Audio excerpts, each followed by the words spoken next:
আর এইখান থেকে মন্দিরের এন্ট্রি শুরু হচ্ছে। আর ব্রাহ্মণ আমাকে এখানে নিয়ে যেতে যেতে দেখিয়ে দিচ্ছে হাত দিয়ে যে বিনা টাকা দিয়ে যদি যাও তাহলে এইদিকে উপর দিয়ে যেতে হবে, টাকা লাগবে না। মানে ভিআইপিদের জন্য 300 টাকা, যে 300 টাকা দিয়ে যেতে হবে যদি যাও। ও পুরুত মশাই বলছে 300 টাকা দিয়ে যদি যাও তাহলে 2 ঘন্টা না, মানে তাড়াতাড়ি চলে যাবে। আর যদি এই দিক দিয়ে যাও তাহলে 3-4 ঘন্টা লাগবে। আর এইখান থেকে 20 টাকার ফুল নিয়ে দিল বলতে টাকাটা আমি দিলাম, পুরুত মশাই ফুলটা নিতে বললো।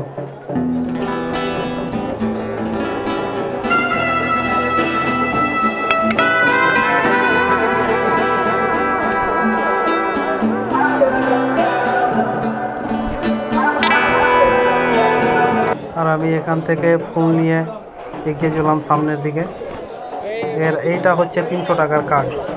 এই কার্ডটা নিতে হবে 300 টাকা, মানে ভিআইপিদের জন্য। আর ফ্রিতে গেলে অন্য দিক দিয়ে ঘুরে যেতে হবে, টাকা লাগবে না। আর ব্রাহ্মণ আমাকে নিয়ে যাচ্ছে, নিয়ে গিয়ে এখান থেকে মন্দিরের ভিতরে ও ব্রাহ্মণ যাবেন না, আমাকে এইখানে গঙ্গার জল দিয়ে মানে মন্ত্র করে দিবে, পুজো করে দিবে।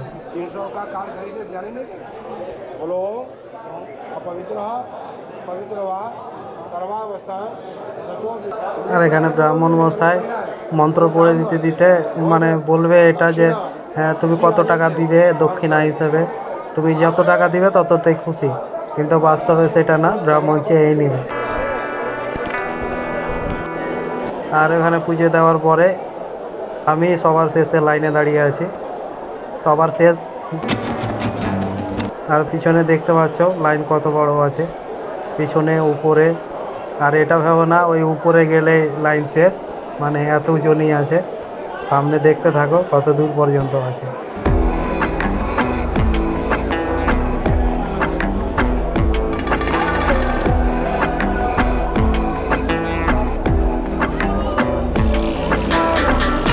আর এতটা উপর ওঠার পরে এখান দিয়ে একটু একটু হলেও দেখা যাচ্ছে। আর এত দূর ওঠার পরে এই গঙ্গা জলটা নিয়ে আমার স্ক্যাম চলছে এরকমটা মনে হলো। কারণ তোমরা একটা এখানে ভালো করে লক্ষ্য করলে গঙ্গার জলটা মনে হচ্ছে এইখান থেকে ভরে দিচ্ছে। জল খাওয়ার কোনো ব্যবস্থা করে দেওয়া নেই, কিন্তু জল এখানে বিক্রির ব্যবস্থা আছে।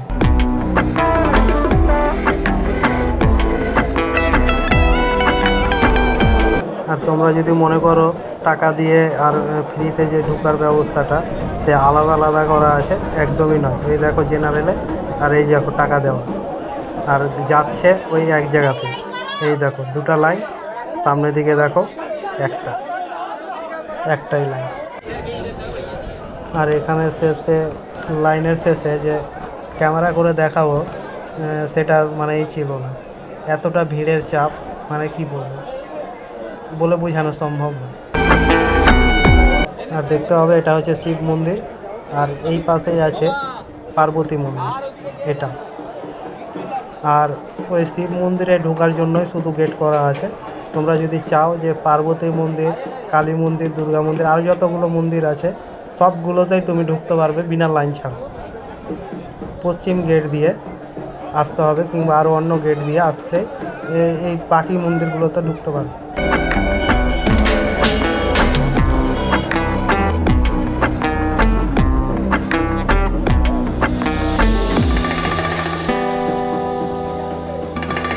আর এখানে অনেকগুলো মন্দির আছে, অনেক মানে অনেকটাই। যদি প্রতিটাতে ঢুকে যদি করা যায় তাহলে অনেক টাইম লেগে যাবে। আর আমি প্রতিটাতে ঢুকতে পারিনি, এখানে দুটো মন্দিরে ঢুকেছি, এইটাতে ঢুকেছি, মানে 3-4টাতে ঢুকেছি। এটা হচ্ছে কালী মন্দির। সবগুলোরই মন্দিরের রং সাদা, শুধু কালী মন্দিরের লাল।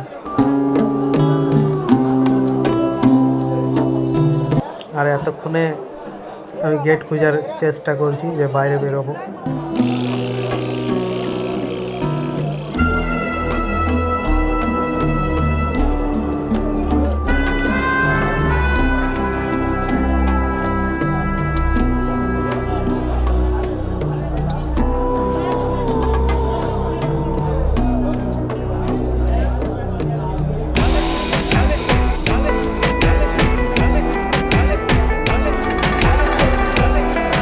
আর এখান থেকে একটু এগিয়ে গেলেই দেখতে পাবে এই লাইন ভিআইপি জেনারেল একটাই লাইন করা আছে এখান থেকে।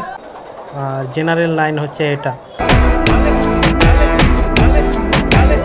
মানে যতটা বোঝা গেল যে জেনারেল লাইন দিয়ে গেলে মন্দির চারিপাশ ঘুরতে পারবে না, আর ভিআইপি লাইন দিয়ে মানে টাকা দিয়ে গেলে মন্দিরের চারিপাশে লাইনে দাঁড়িয়ে দাঁড়িয়ে ঘুরতে হবে, এটাই, তাছাড়া ফারাক কিছুই নেই।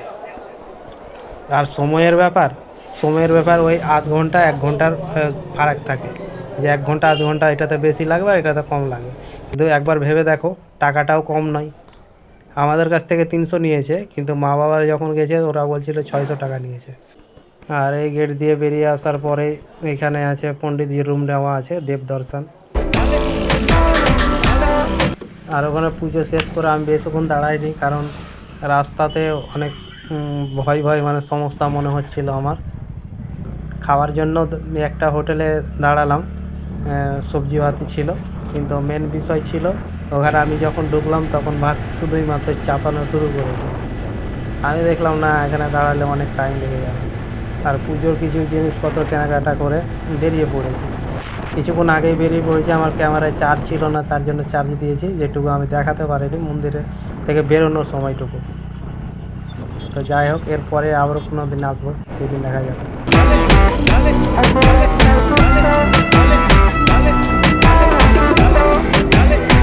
আর এটা হচ্ছে কোনো এক নদী, যেখানে যে নদীটার বাড়ি হচ্ছে লাল বালি, যেটা আমরা বাড়ি করার জন্য সিমেন্ট বালির সাথে মিক্স করি। আমাদের ওখানে যেমন নদীতে সাদা বালি থাকে, এটা হচ্ছে লাল বালি।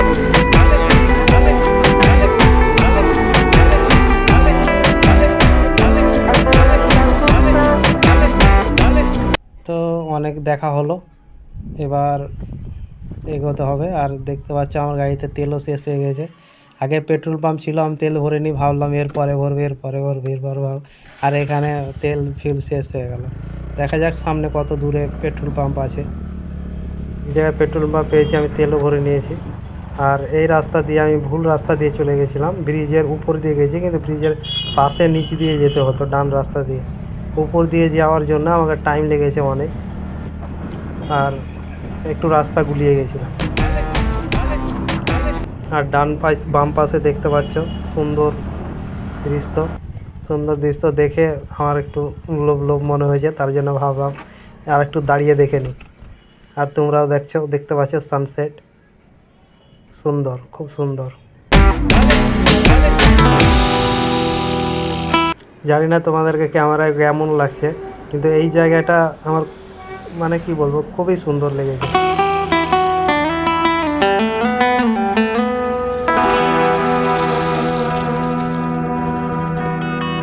আর অনেক দেখা হলো, বেশি দেরি না করে আমার তাড়াতাড়ি বেরোতে হবে, কারণ রাস্তা দিয়ে এসছি, আমার রাস্তাও মানে পরিচিত না রাস্তার সাথে। আর একটু বাম পাশে দেখতে পাচ্ছ পাহাড়, ছোট্ট পাহাড়, কিন্তু দেখতে ভালো লাগছে। আর এটা হচ্ছে দুমকা ট্রাফিক মোড়।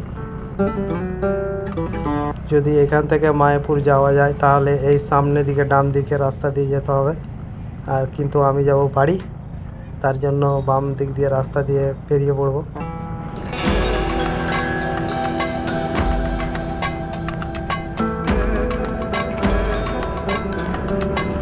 তোমরা দেখতে পাচ্ছ ধুলা এতটাই যে উপরে সাইনবোর্ডে কিছু লেখা চেনা যাচ্ছে না, আর সাইনবোর্ডে দেখেই আমি বেশি যাওয়ার চেষ্টা করি।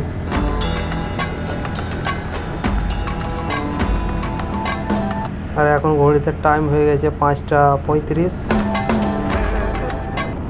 না 40 এরকমটা হবে। আর আমি একটু সুন্দর সানসেট দেখানোর চেষ্টা করলাম, কিন্তু হয়তো ক্যামেরাতে বোঝা যাচ্ছে না, কিন্তু খালি চোখে খুব সুন্দর লাগছিল যে পাহাড়ের পাশে দিয়ে সূর্যটা নিচে ডুবছে।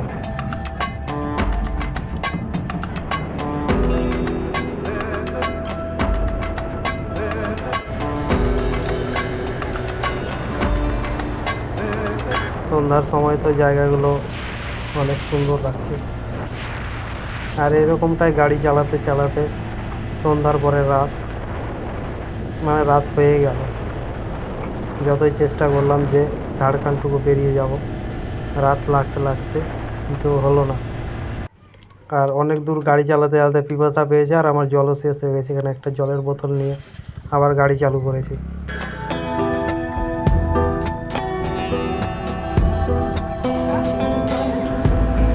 ওরা দেখতে পাবে এই রাস্তাগুলোতে কোনো মানুষজন নেই। এখানে 5টা 10 বেজে গেল, আর আমি এখনও অনেকটা রাস্তা বাকি আছে, সন্ধ্যাও লেগে গেছে। খুবই মানুষ কম, খুবই।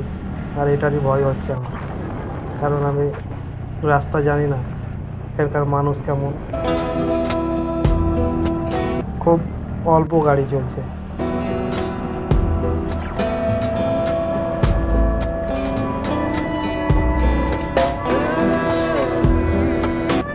দেখতে পাচ্ছ কোনো গাড়িই নেই।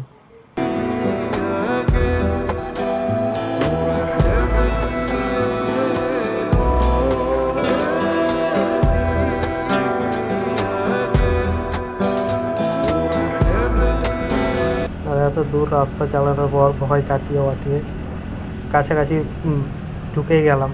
এখান থেকে মুরারই হচ্ছে মাত্র 14 কিলোমিটার। মাত্রই বলছি, কারণ এতটা রাস্তা শেষ করে আসার পরে যে 14 কিলোমিটার মাত্র আছে, সেটাকে মাত্রই বলতে হচ্ছে।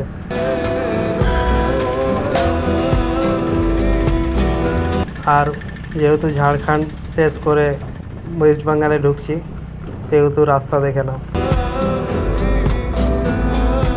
ভাঙাচোরা রাস্তা। আর গাড়িতে হাওয়া আমার শেষ মনে হচ্ছিল। এখানে বললাম, আমার কাছে ক্যাশও শেষ হয়ে গেছে। দাদাটা করে দিল, টাকা নেয়নি। অনলাইন ছিল কিন্তু ক্যাশ শেষ হয়ে গেছে। আর ফাইনালি ঝাড়খণ্ড শেষ করে ওয়েস্ট বেঙ্গলে ঢুকেই পড়লাম। এখান থেকে মুরারই হচ্ছে 4 কিলোমিটার, কিন্তু এইখানে বেঙ্গল আর ওয়েস্ট বেঙ্গল, মানে ঝাড়খণ্ড আর ওয়েস্ট বেঙ্গলের আলাদা গেট পাস, চেকপোস্ট যেটাকে বলে।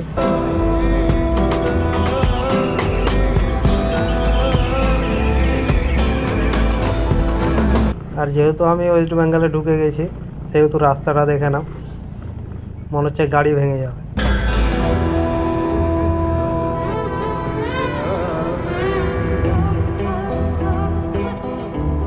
আর এতক্ষণে পৌঁছে গেছি মুরারই স্টেশন।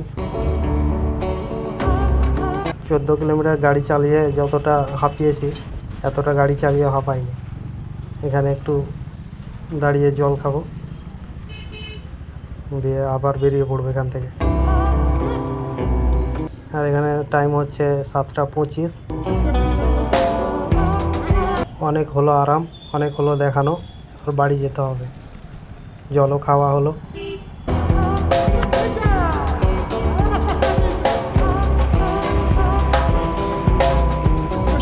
আর এটা হচ্ছে মুরারই ট্রাফিক মোড়।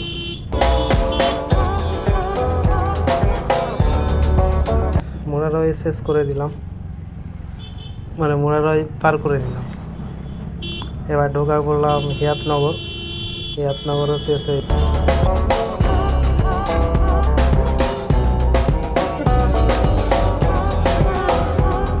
ফাইনালি আমি এখন উমরপুরে।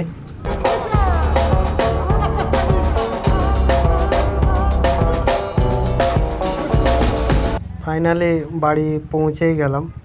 দেখতে পাচ্ছ এটাই আমাদের বাড়ি। আর বাড়ি পৌঁছাতে আমার টাইম লেগে গেছে 8টা 5 বেজে গেছে। সো বাই বাই, দেখা হচ্ছে আবার অন্য কোনো পরের ব্লগে কিংবা ভিডিওতে কিংবা রিলসে।